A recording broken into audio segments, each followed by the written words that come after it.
Betul nggak Bu, Pak? Si drama hidup ini asalnya dari mana nih? Where? Atau ini ada nyala dulu bagaimana? Alarm Bu? Oh. Drama.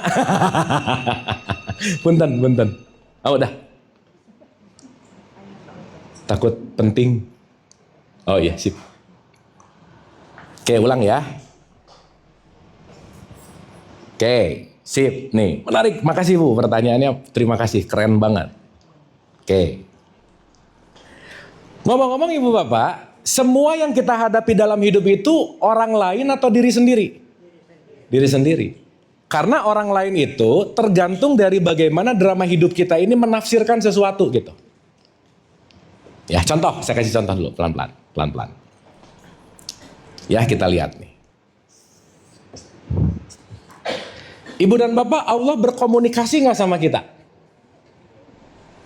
Allah berkata-kata nggak sama kita? Berdialog nggak sama kita? Melalui apa? Gini, sifat Allah nomor 1 itu wujud. Apa Bu Pak?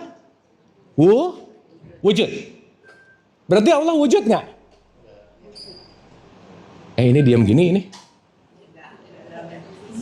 Hah? Kan di surat 57 ayat 3, dialah yang awal, dialah yang akhir, dialah yang zohir, dan dialah yang batin. Nah ya, di Al-Baqarah 115, kemana saja kamu menghadap, di situ wajah Allah. Berarti Allah selalu hadir nggak dalam hidup kita? Hadir. Nah sekarang saya mau nanya, kira-kira Allah hadir ke dalam diri kita itu setiap detik atau sebulan sekali? Hah?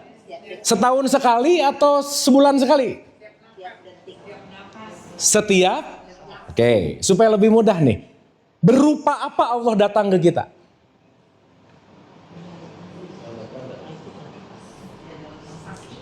Ayo. Satu Bu, Pak. Allah menyapa kita dalam setiap saat, hadir dalam bentuk yang namanya peristiwa. Dalam apa? Oke, dulu nggak nih? Iya dong. Kita mengalami A, mengalami B, mengalami C. Itu semua dihadirkan oleh Allah nggak kira-kira? Berarti Allah akan hadir menyapa kita tiap saat melalui apa? Peristiwa. Sampai sini oke dulu? Contoh gini lah. Ibu bapak lagi nyetir ngelihat orang gini. Peristiwa nggak kira-kira? Hadirnya Allah. Ibu bapak lagi jalan-jalan ketemu ini. Peristiwa nggak kira-kira? Hadirnya Allah. Setiap peristiwa itu adalah kehadiran kedatangan Allah gitu kira-kira. Emang kalau yang bukan ngedatangin Allah, peristiwa yang ngedatangin siapa Ibu Bapak? Betul nggak? Oke, saya komain. Berapa persen Ibu Bapak tiap peristiwa itu datangnya Allah? Berapa persen? Kayaknya mah 0, sih. Sadar gak begitu ketemu orang nyebelin, datang Allah. Begitu sakit datang, Allah yang datang. Begitu kesuksesan datang, Allah yang datang. Lebih banyak menyadari atau tidak menyadari? Itulah kuncinya sholat. Kemana saja kamu menghadap melihat Allah, dirikanlah sholat untuk mengingat Allah. Sadarilah bahwa yang datang ke kita semua itu adalah Allah. Ya. Mungkin gak yang datang satu saat setan? Iya, nah nanti di belakangnya itu ada setannya memang. Bisa. Tapi jangan lupa Ibu Bapak, yang bikin setan siapa? Allah juga. Tapi overall, yang datang ini Allah, mau jadi setan atau malaikat, nanti pilihan kita. Gitu Pak. Tapi basicnya, ngerti dulu, bahwa setiap peristiwa itu pasti yang diberikan yang terbaik sama Allah. Titik aja udah. Sampai sini oke? Aduh diam gini Ibu Bapak, oke ini gak? Oke, sip, mantap. Berarti kehadiran A, kehadiran B, kehadiran C, kehadiran D, semua kehadiran dalam hidup kita Ya kalau agak mungkin lebih jauh, gampangannya gini lah. Itu dihadirkan oleh Allah nggak kira-kira? Berarti itu yang terbaik nggak kira-kira? Itulah kehadiran peristiwa. Nama kerennya, peristiwa ini disebut realita. Fakta. Clear? Oke? Pertanyaan ibu bapak. Mau yang datang sehat atau sakit, dua-duanya wajah Allah bukan? Mau yang datang ke kita sakit, ini pasti yang terbaik buat kita nggak? Kenapa ditolak?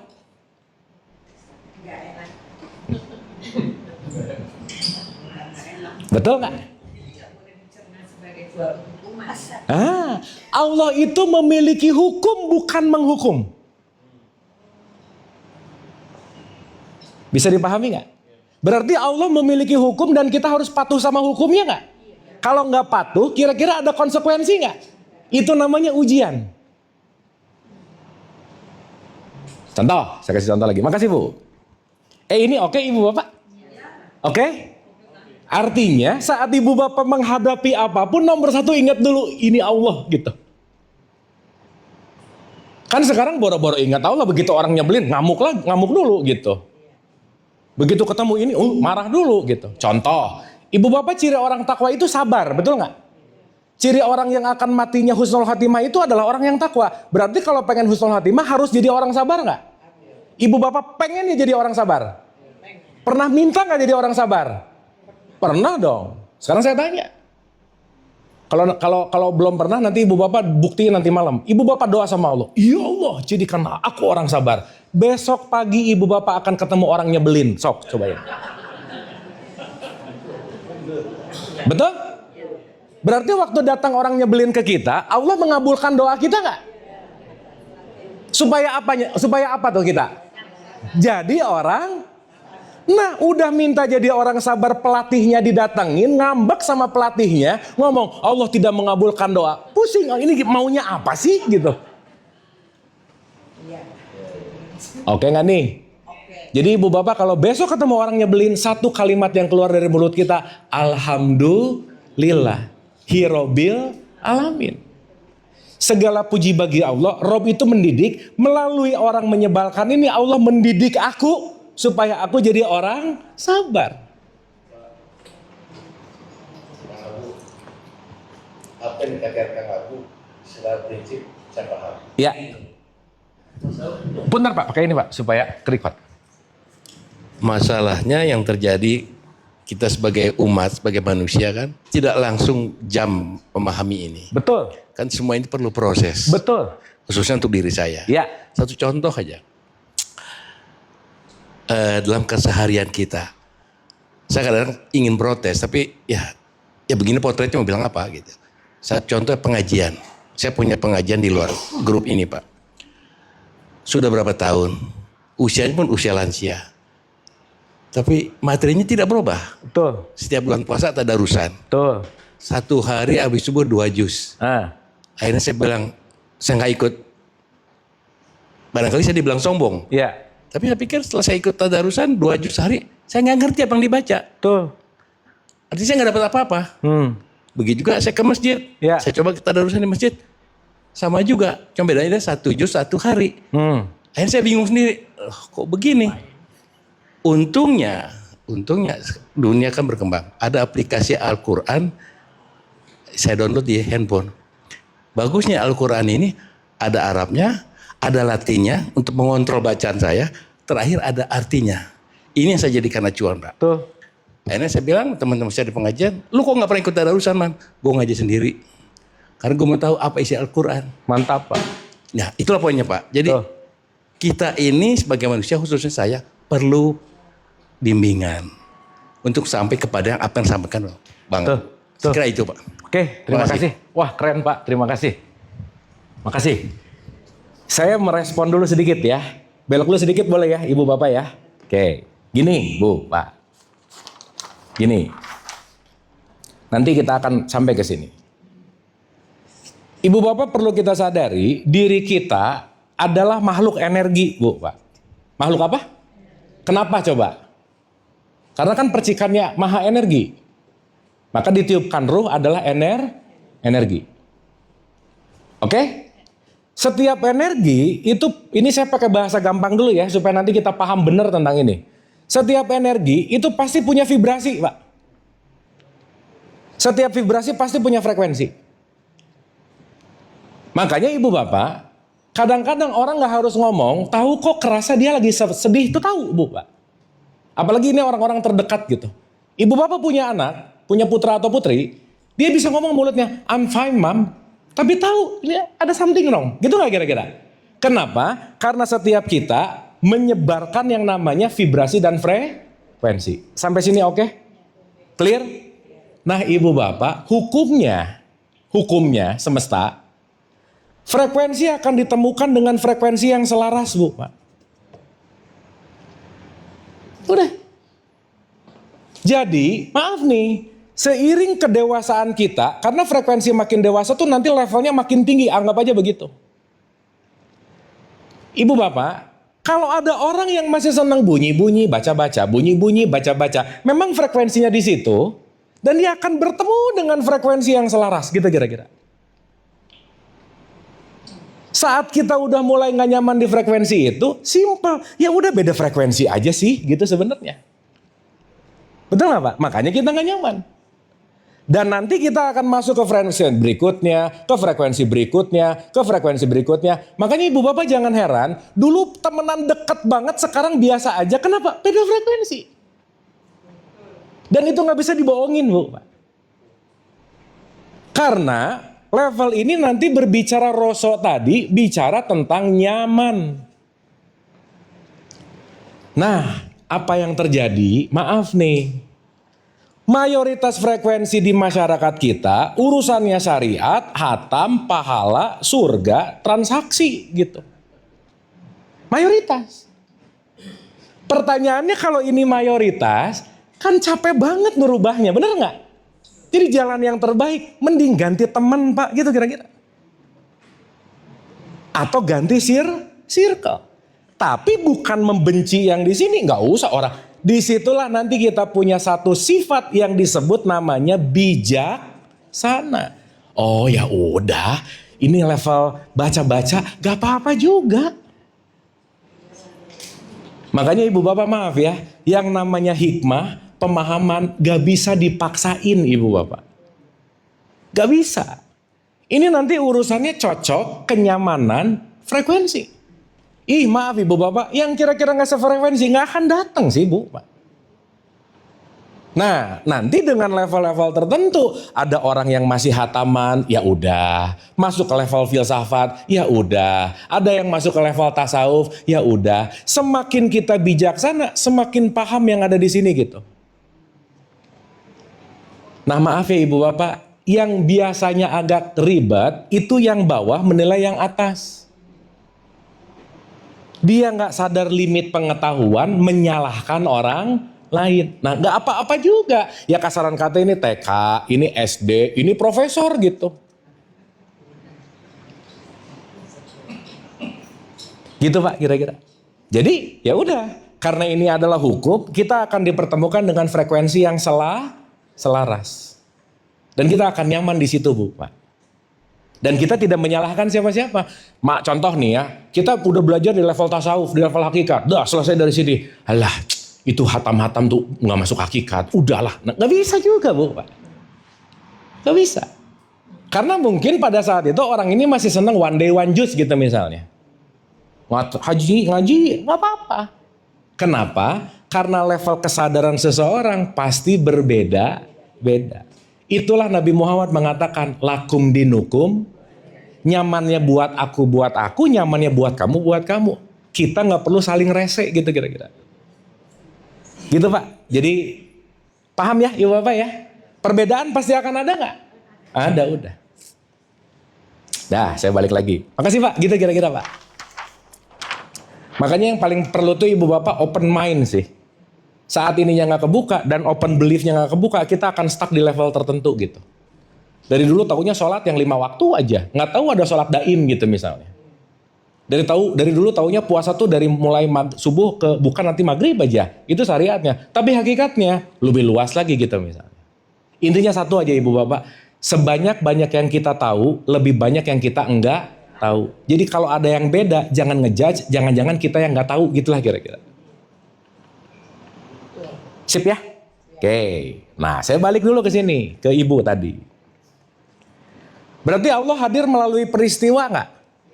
Berarti setiap peristiwa kenyataan hidup kita, pasti yang paling terbaik dari Allah nggak kira-kira? Tetapi fakta, realitas akan bertabrakan dengan apa coba Bu Pak? Ekspektasi. Betul nggak Bu Pak? Berarti saat gini, ada hidup dan ada gambaran hidup. Gambaran hidup itu ekspektasi, mau-mauku, harapanku, keinginanku, pengen-pengennya aku. Maksa. Sekarang saya tanya, Ibu dan Bapak maaf ya, yang sering pengen kejadian dalam hidup itu maunya aku atau maunya Allah? Terus suka maksa sama Allah nggak? Ya Allah, aku tuh maunya. Boleh sih, tapi nggak kejadian juga sih, gitu. Betul nggak? Karena ibu bapak pada akhirnya, sekuat apapun kita melakukan apapun, nggak akan pernah bisa ngelawan kenyataan hidup tuh, nggak akan bisa aja udah. Betul nggak? Makanya terjadi perlawanan terhadap kenyataan, dramanya dari mana? Datang dari yang namanya ekspektasi.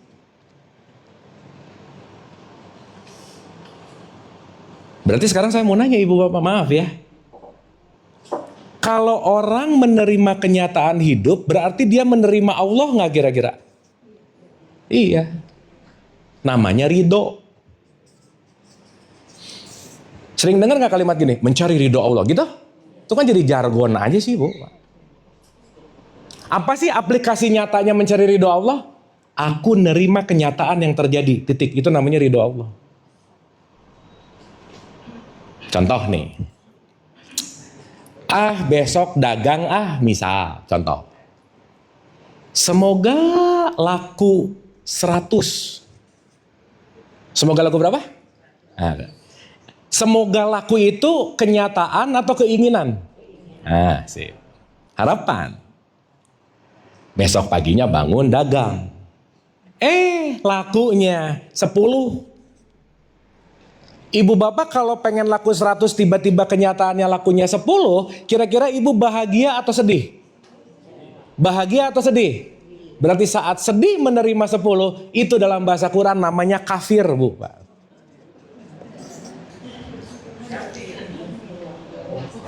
Apa itu kafir? Tertutup dari kenyataan.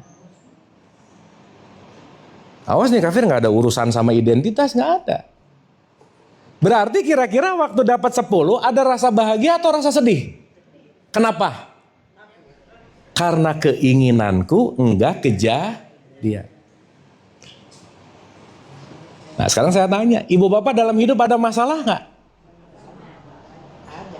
Ada masalah nggak? Yang banyak itu masalah atau variasi masalah? Variasinya.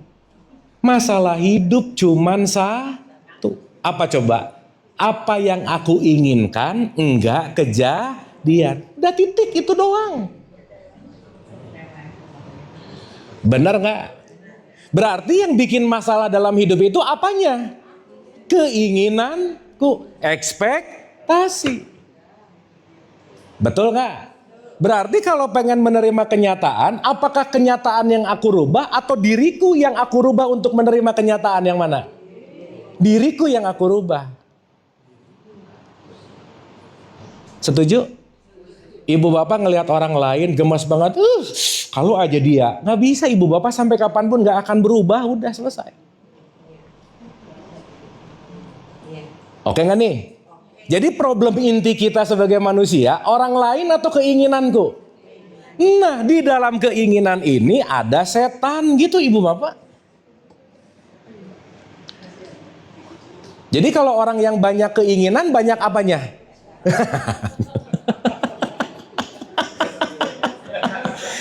Tapi bukan berarti nggak boleh punya keinginan, bukan. Boleh banget. Tapi ujung-ujungnya keinginan yang realistis. Karena lawan besar kita ini adalah kenyataan hidup gitu. Sampai sini oke? Clear ya? Berarti ibu bapak yang kita lawan hari-hari itu apa? Diriku, keinginanku, mau-mauku. Betul nggak kira-kira?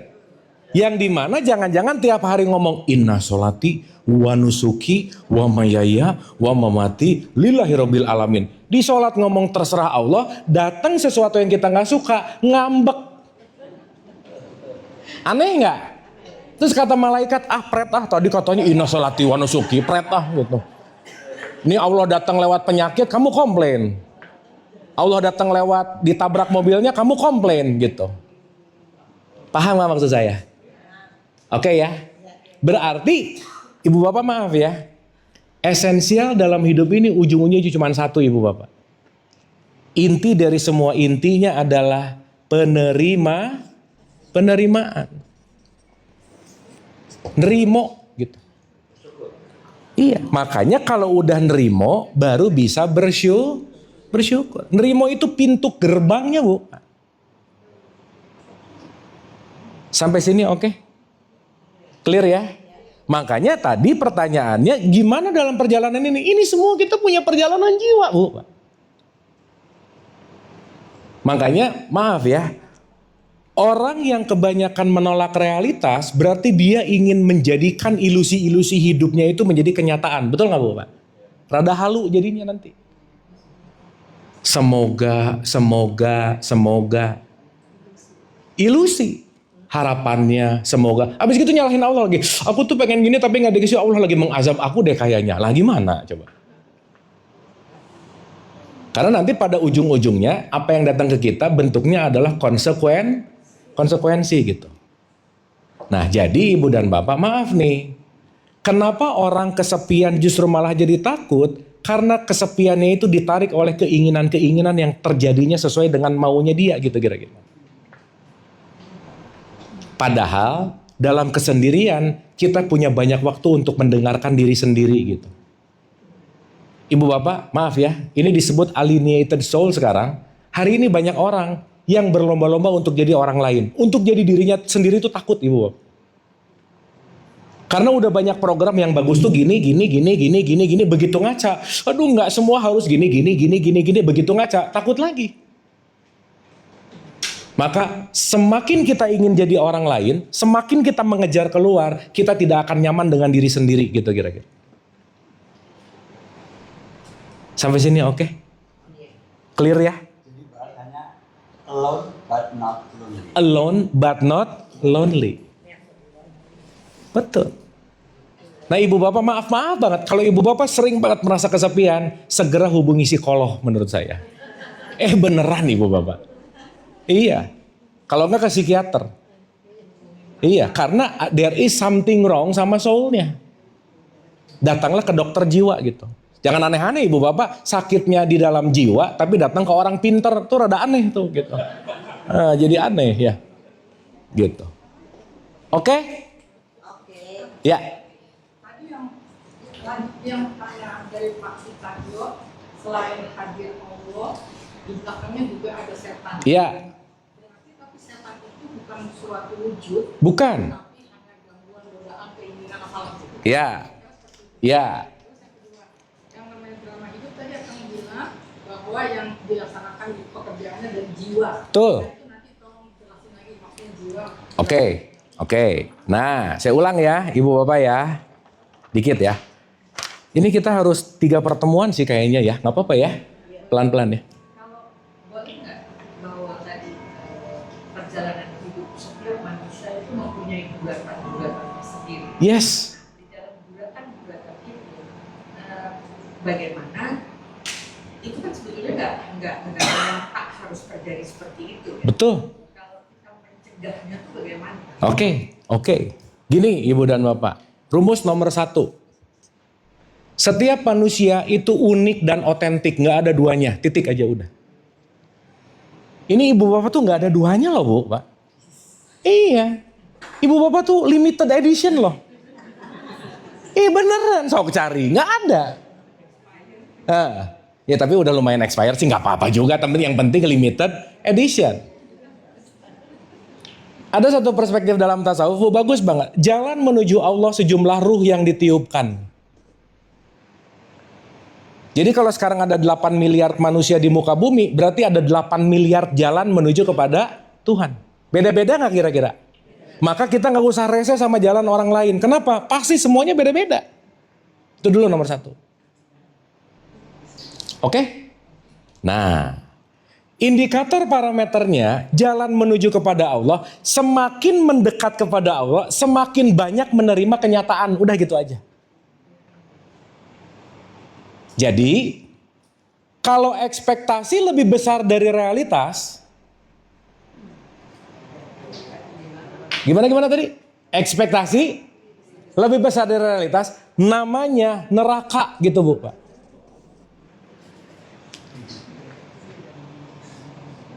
Karena aku selalu memaksakan keinginanku untuk terjadi. Nah berarti indikator parameter supaya kita tahu on track, simple. Ekspektasinya semakin selaras dengan realitas atau tidak? Berarti indikator parameternya nomor satu, orang yang udah mulai mendekat kepada Allah, nomor satu, jarang mengeluh, itu nomor satu.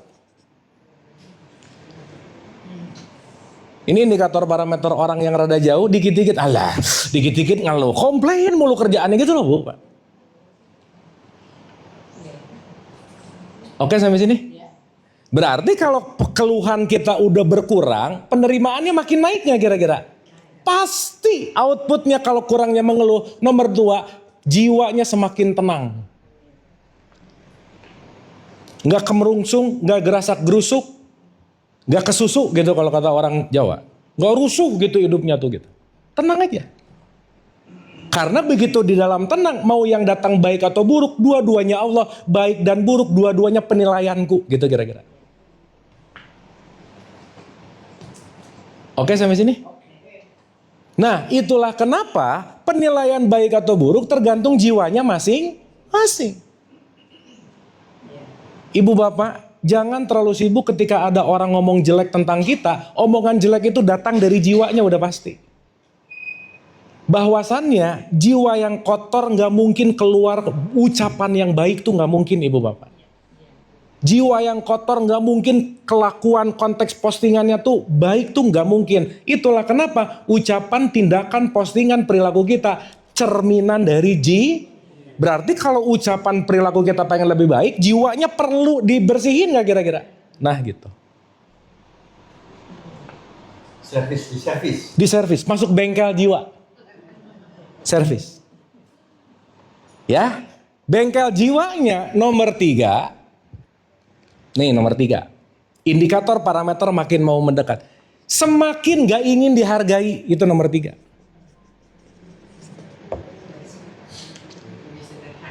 Berarti kalau dibalikin, maaf ya, kalau orang ngapa-ngapain pengen dihargai, siap-siap jiwanya banyak kotornya aja udah. Pasti banyak kecewa. Omongan saya gak didengar. Kayak penting aja gitu. Berarti merasa dirinya penting gak? Bahkan nomor berikutnya, berkurangnya ingin diakui.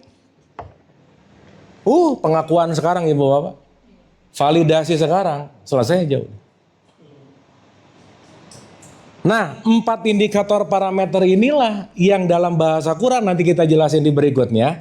Bahasanya disebut, ya ayat Tuhan nafsul mutmainah, wahai jiwa-jiwa yang tenang. Sekarang ibu bapak jujur aja sama perasaannya. Tiap makin kesini makin tenang gak hidupnya gitu aja udah.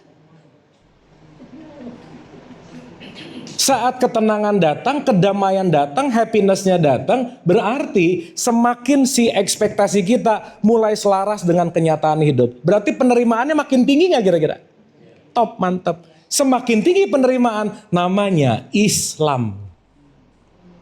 Karena Islam itu artinya berserah total kepada kenyataan. Ibu bapak maaf ya, rajin sholat, udah haji, KTP-nya Islam, tapi nolak mulu hidup, belum Islam namanya, baru KTP-nya Islam. Karena Islam itu artinya the total surrender. Bagaimana aku menerima kenyataan. Oke? Berarti semakin rajin kita sholat, semakin menerima kenyataan nggak? Iya dong. Sekarang saya tanya, untuk bisa menerima kenyataan gimana caranya? Banyak-banyaklah memaafkan kesalahan orang lain. Ini nomor 5.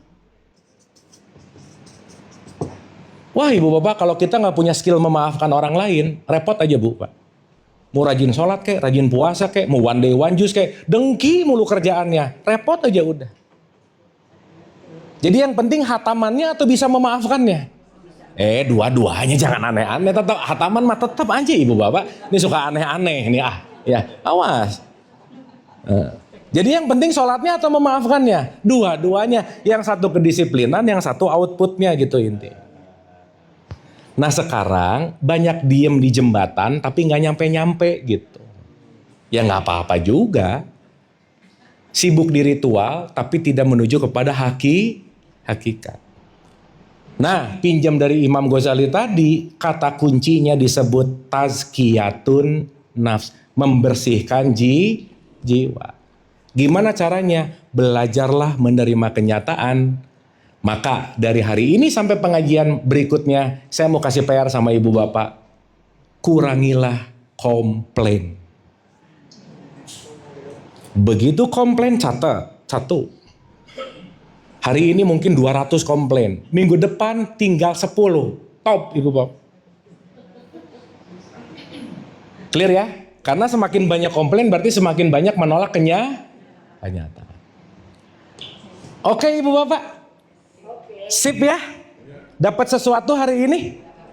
Yang bener Dapat ya? Dan sekali lagi, jangan ini hanya dijadikan pengetahuan, tapi mari kita praktekkan. Nanti rekamannya dikirim, ibu bapak tonton ulang-ulang, kita akan bikin serial yang namanya Tazkiyatun Nafs. Kita akan detail bagaimana jiwa bekerja, bagaimana kotoran-kotorannya masuk, bagaimana pembersihan step by stepnya. Kita akan bahas dalam beberapa pertemuan yang akan datang. Hari ini icip-icipnya dulu gitu kira-kira. Oke bu pak, saya rasa itu dulu. Kita hening sejenak untuk doa boleh? Yuk. Al-Hadiniyah, Al-Fatihah, Auzubillah. Iyyaka na'budu wa iyyaka nasta'in ihdinas siratal mustaqim. Shiratal ladzina an'amta 'alaihim ghairil maghdubi 'alaihim waladdallin. Amin. Allahumma rabbighfirli wa li walidayya warhamhuma kama rabbayani shaghira. Rabbana atina fid dunya hasanah wa fil akhirati hasanah wa qina adzabannar. Wa adkhilnal jannata ma'al abrar ya aziz ya ghafar ya rabbal alamin. Subhana rabbika rabbil izzati amma yasifun wa salamun alal mursalin walhamdulillahi rabbil alamin. Amin, amin ya Allah ya rabbal alamin. Ibu bapak terima kasih banyak, semoga bermanfaat. Mohon maaf lahir dan batin, dan ibu bapak tetap sehat dan bahagia. Wabillahi taufik wal hidayah. Assalamualaikum warahmatullahi wabarakatuh. Hatur nuhun, terima kasih. Kita tepuk tangan buat kita semua. Nuhun.